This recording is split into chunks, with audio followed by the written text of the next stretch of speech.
সন্ধ্যা সবাইকে। তো আমি একা নই, আমরা সবাই এখন চলে এসেছি গোগলের বাবাইয়া গোগলকে নিয়ে আমার বাড়ি, বাপের বাড়ি আমার গ্রামে মুড়াগাছাতে।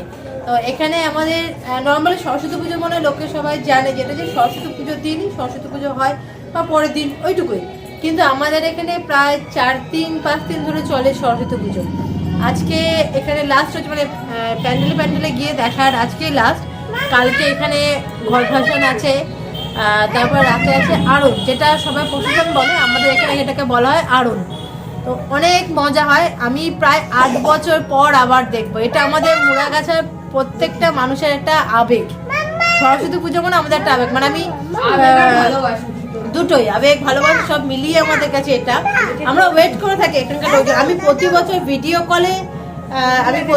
ভিডিও কলে সরস্বতী পুজোর এই সব কিছু দেখি। আরনটাও আমাকে টিনা সব দেখায় ভিডিও কল করে, বাবা টিনা ওরা।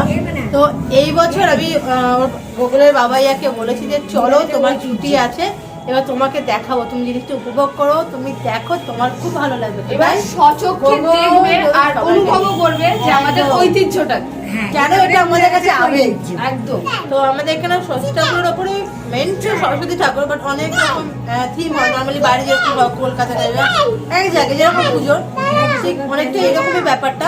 তো চলো বেরোই, সবাইকে দেখাই, চলো। টিনা বলবে এটা হচ্ছে আমাদের ক্লাব, ওরিয়েন্ট ক্লাব। এটার সম্বন্ধে টিনা একটা ভালোভাবে বলবে, একটু গুছিয়ে। চলো আসুন।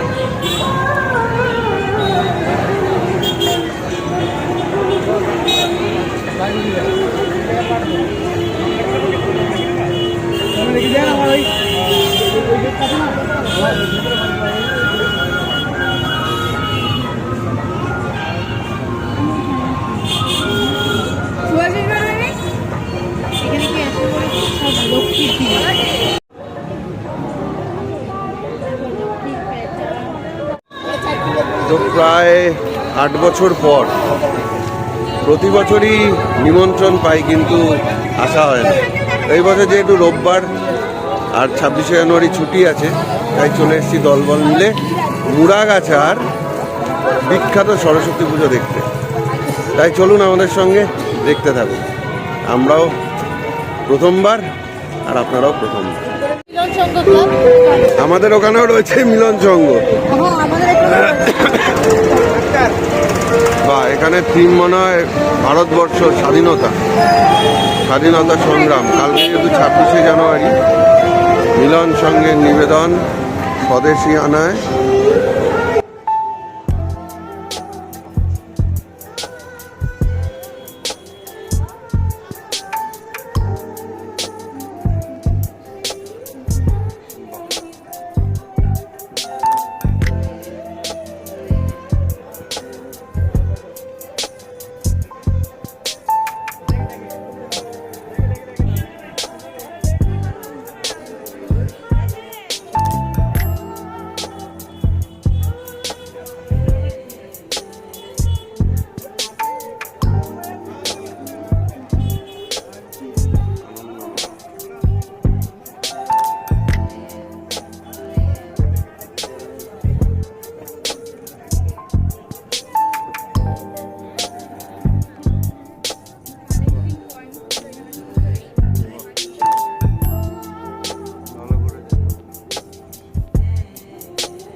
সব স্বাধীনতা সংগ্রামের সময়, বুঝলি তো বাবা, সেই সময়কার সব তথ্য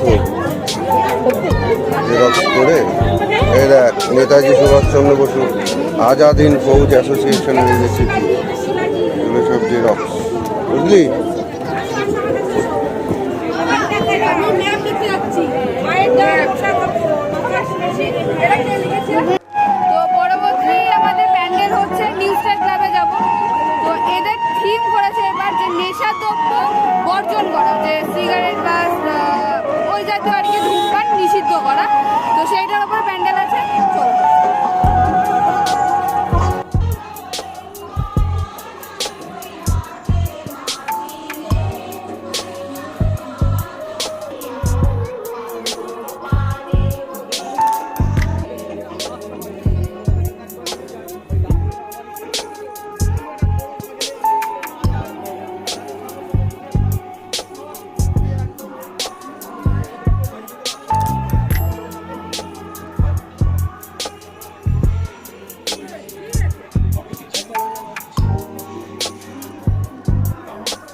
মাঝে আমি নিজেকে প্রশ্ন করি, এই সিগারেট বা বিড়িটি খেলে আমার কি ক্ষতি হবে? স্ট্রোকের চলৎ শক্তি হারিয়ে আমি আমার পরিবারের উপরে বোঝা হয়ে দাঁড়াবো না তো? ফুসফুসের ক্যান্সার হয় যদি, কিংবা মুখের ক্যান্সার, অথবা হার্টের অসুখ, বা গলার ক্যান্সার, কিংবা তীব্র শ্বাসকষ্ট। এরপর থেকে যখনই সিগারেট বা বিড়ি খাওয়ার কথা মাথায় আসবে, একবার হলেও নিজেকে অবশ্যই জিজ্ঞেস করবো, এই সিগারেট বা বিড়ি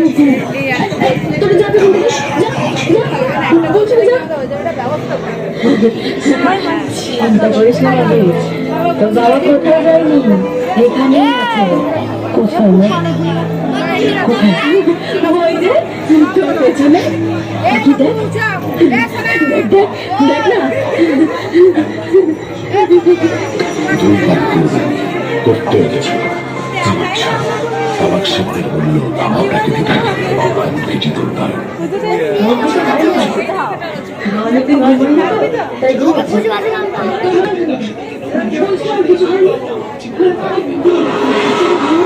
এখানকার সাহায্য বাজা মানে চিনা বাজা।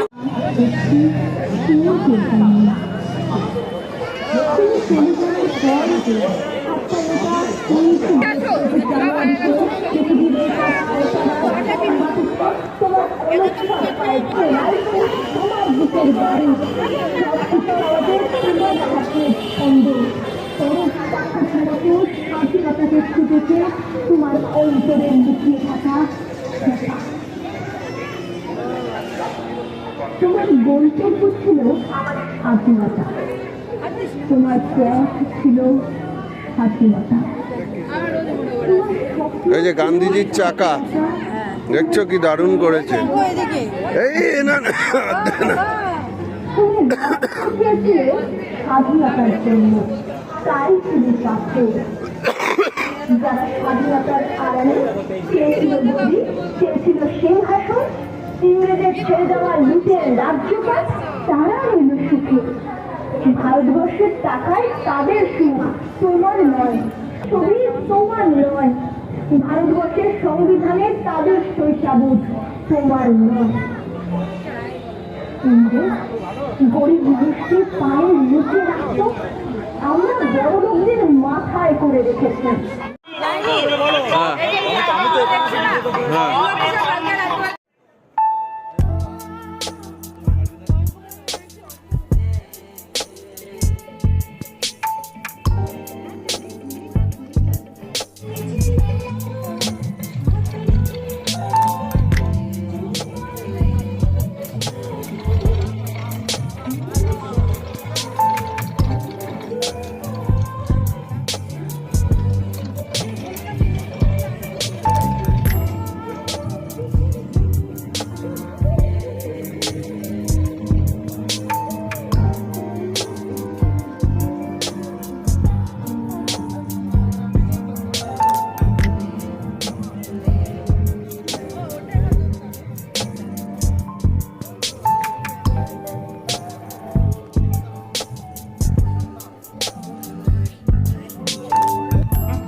দুদিন আগে দেখা মেহগিনি চারাটা কবে যেন বৃক্ষ হয়ে বৃক্ষতে এসেছে, আগে কাটতে লোক এসেছে।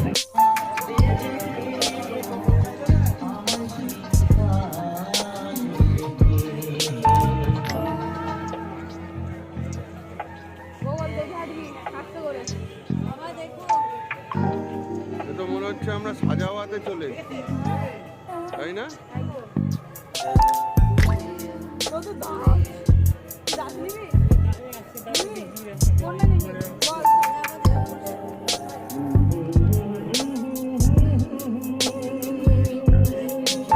গাছগুলোকে নার্সারি থেকে তুলে এনে নিয়ে বসে গেছে।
না আমার আমরা কজন? আমরা কজন এখানেও থিম হচ্ছে স্বাধীনতা সংগ্রাম, বন্দে মাতরম।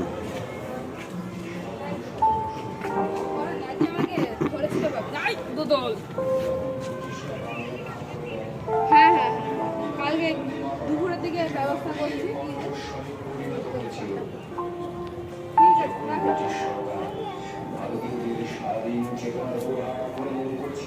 সিংহ এদিক দিয়ে এদিক দিয়ে এদিক দিয়ে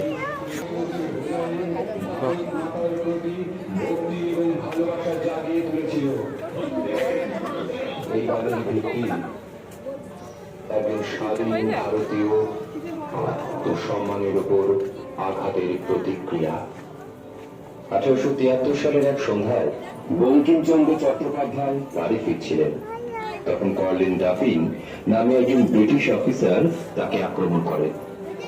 একজন উচ্চপদস্থ প্রশাসনিক কর্মকর্তা হওয়া সত্ত্বেও জনসাধারণের ওপর এই অবমাননার ফলে বঙ্কিমবাবু তার নিজের দেশে দাসত্বের প্রকৃত যন্ত্রণা উপলব্ধি করতে পেরেছিলেন এবং এই ঘটনাটি বন্দে মাতরম 1875 সালে বঙ্কিমবাবু সংস্কৃত এবং বাংলা শব্দের সমন্বয়ে ভারতীয় সংস্কৃতি এবং আত্মসম্মানকে জাগ্রত করার জন্য এই গানটি রচনা করেছিলেন। এই গানে ভারতকে এক মা হিসাবে বর্ণিত করা হয়েছে, এমন একজন মা যিনি শস্য শ্যামলা, সুজলাম সুফলাম এবং পবিত্র। এই গানটি প্রথম 1882 সালে ভারতের কলকাতা অধিবেশনে প্রথমবার এটি গিয়েছিল। লর্ড কার্জন যখন বাংলাকে ভাগ এবং শাসন করেছিলেন তখন বন্দে মাতরম বাংলার নাম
চরণ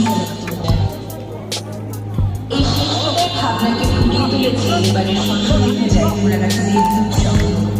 একটি ব্যতিক্রমধর্মী উপস্থাপনা ধরা দিয়েছে এই পূজা মণ্ডপে। বাস্তব সত্য হিসেবে গ্রহণ করার বার্তা তুলে ধরা হয়েছে।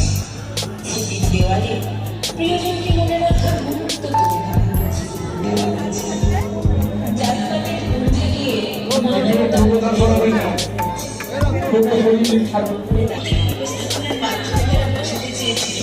মৃত্যু আমাদের পরিচয় দিয়ে যা থেকে যায় পরবর্তী প্রজন্মের মাঝে। ধর্মাবতার ও সত্যবাদী যুধিষ্ঠির এবং পঞ্চপাণ্ডবের স্বর্গারোহণের সময় কুকুরের উপস্থিতির মাধ্যমে বোঝানো হয়েছিল কুকুরটি ছিলেন ধর্ম, যা তার পরিণত ছিল তার জীবনের চূড়ান্ত ধার্মিকতা। এবং আরো বোঝানো হয়েছে সত্যনিষ্ঠ পথে মানব ভাগ্যের পথে অগ্রগতি করবে। হল যার কীর্তি বা যশ সেই প্রকৃতপক্ষে বেঁচে থাকে। তবে ভগবত গীতা অনুসারে মৃত্যু মানে শুধু দেহের বিনাশ হবে না, মারাত্মক করেছে। মৃত্যু অনিবার্য। এবং এই জন্ম মৃত্যুর পর শ্রীকৃষ্ণ অর্জুনকে বলছেন যা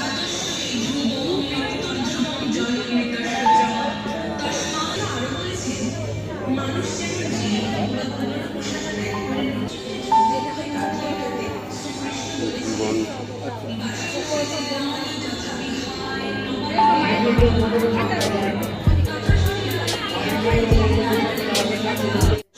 তাহলে মুড়াগাছার সরস্বতী পুজো দেখবো আমাকে দেখাবে বহুদিনের ইচ্ছে, অবশেষে সাকসেসফুল।